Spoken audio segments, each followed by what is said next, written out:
So if you're trying to install an add-on in Blender and not sure where to start, let me walk you through it step by step. It's actually pretty easy once you know where to click.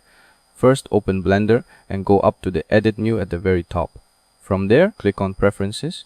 In the Preferences window, look to the left and click on Add-ons.